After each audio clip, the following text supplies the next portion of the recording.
नमस्कार बंधुरा आज के आमी बनाबो मटनेर पातला झोल किभाबे बानाई देखो। कड़ाईते तेल दिए दिচ্ছি, तेलटा गरम হয়ে গেছে। সামান্য নুন দিয়ে দেবো, একটু হলুদ দিয়ে দেবো, দিয়ে হালকা করে ভেজে নেব। এই শীতের সময় মটনের পাতলা ঝোল করে খাবেন, খুবই ভালো লাগবে গরম গরম ভাত। আমি কিভাবে রান্না করি देखो। मटनटा आज के आमी एकटु अन्यरकम रान्ना करब। आलूटाई लाल लाल करे एकटु भाजा हये गेछे, एबार आमी तुले नेब। एबार एई आलू भाजार तेलेई आमी मटनटा दिये देब।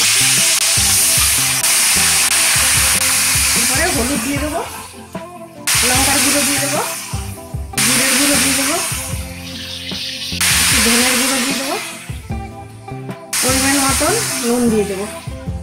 मैं 800 मटन एनेছি और आदा रसुन पेस्टटाও दिए देव, टमेटो कुचि दिए देव, पेঁয়াজ दिए देव और तेलटाও दिए देव।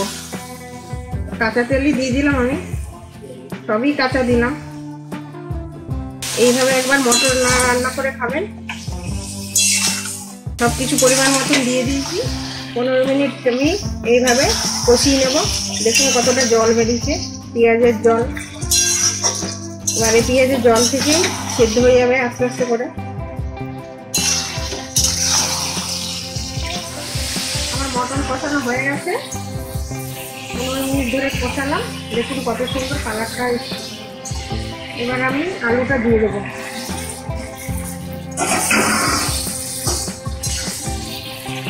খুবই সহজ পদ্ধতিতে মটন রান্না করছি, আপনারা এইভাবে রান্না করে একবার দেখবেন। এবার আমি এটা প্রেসার কুকারে দিয়ে দেবো, দুটো সিটি দিলেই হয়ে যাবে।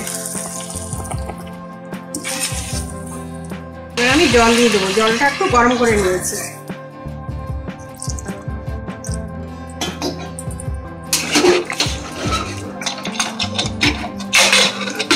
সিদ্ধ হয়ে গেলেই হয়ে যাবে রান্না।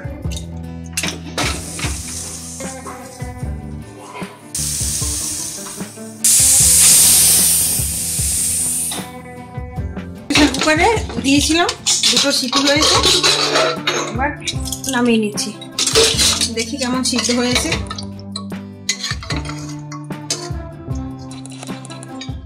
সুন্দর সিদ্ধ হয়ে গেছে।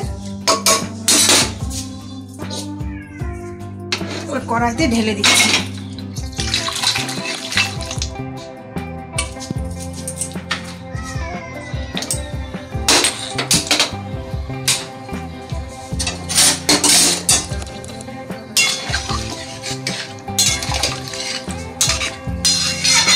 গরম মশলা দেবো একটু।